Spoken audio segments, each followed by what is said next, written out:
Hello guys, welcome back to our YouTube channel VSS sports Telugu. Friends, ఈరోజు అయితే మనం BGT 2024 and 2025 కలిపి మొత్తం టెస్ట్ సిరీస్ మొత్తం అన్ని 5 మ్యాచెస్ గురించి అయితే ఇన్ డీటెయిల్గా అయితే డిస్కస్ చేద్దాము.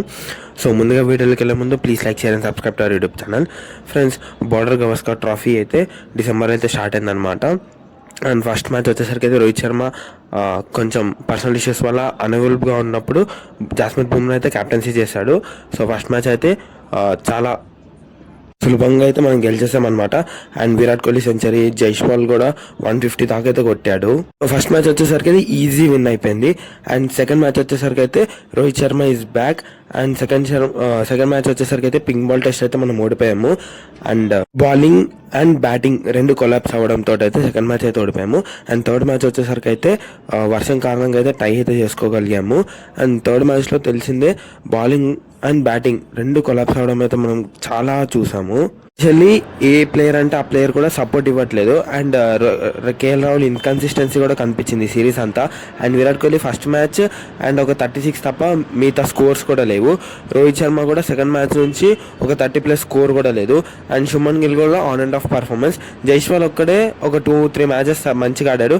అండ్ పంత్ కూడా లాస్ట్ మ్యాచ్ ఒకటే మంచిగా ఆడాడు. సో బ్యాటింగ్ అనేది ఒకసారి కొంచెం గట్టిగా అయితే స్ట్రెంథన్ చేసుకోవాలి. సో ఈ బ్యాటింగ్ ఫాల్ట్ వల్ల మనము ఈ బీజీటీ ఓడిపోవడం అయితే చూడొచ్చు.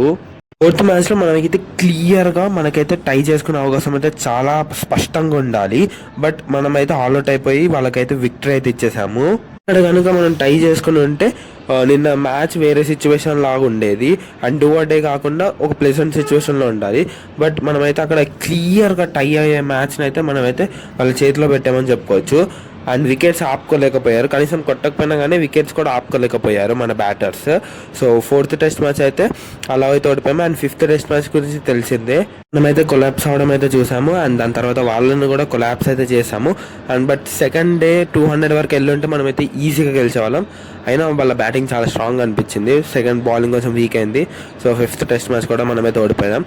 ఆఫ్టర్ 10 years మనమైతే బీజీటీ అయితే ఓడిపోవడం అయితే చూసాము. 3-1 తేడాతో అయితే ఓడిపోయాము. 3 మ్యాచెస్ వాళ్ళు గెలిచారు, 1 మ్యాచ్ మనం గెలిచాం, ఒక మ్యాచ్ అయితే టై అయితే అయిందనమాట. సో బీజీటీ ఆఫ్టర్ 10 years అయితే ఓడిపోయాము. అండ్ ఇప్పుడు చాలా క్వశ్చన్స్ అయితే వస్తున్నాయి, లైక్ బౌలింగ్ యూనిట్ గురించి, బ్యాటింగ్ యూనిట్ గురించి, రెండిటి గురించి. ఎస్పెషల్లీ రోహిత్ శర్మ తప్పుకున్నట్టు ఇంకా అన్నట్టుగా అయితే ఆలోచిస్తున్నారు. బట్ నాకు తెలిసినంత వరకు అయితే Rohit Sharma, Kohli they will play. And ఇంకొంచెం రెడ్ బాల్ క్రికెట్ ఎక్కువ ఆడితే వాళ్ళని సెలెక్ట్ చేసే అవకాశాలు ఎక్కువగా ఉన్నాయి, లైక్ డొమెస్టిక్ లీగ్స్ ఇవన్నీ ఆడితే. సో చూడాలి. విరాట్ కోహ్లీ న్యూస్ వస్తుంది ఢిల్లీ డొమెస్టిక్ లీగ్ ఆడే ఛాన్సెస్ ఎక్కువగా ఉన్నట్టుగా. సో ఆడతాడో లేదో తెలియదు. అండ్ నెక్స్ట్ మంత్ మనకు వచ్చేసరికి అయితే ఛాంపియన్స్ ట్రోఫీ ఉంది. ఇది చాలా ఇంపార్టెంట్. సో ఈ ఛాంపియన్స్ ట్రోఫీలో కంబ్యాక్ ఇస్తే సీనియర్ ప్లేయర్స్ అండ్ మన ఇండియన్ టీం కూడా ఒక ట్రోఫీ అయితే రావచ్చు. మీరేమనుకుంటున్నారు ఈ బీజీటీ 2024 గురించి అయితే కామెంట్ చేసండి. So please like, share and subscribe to YouTube channel. Thanks for watching.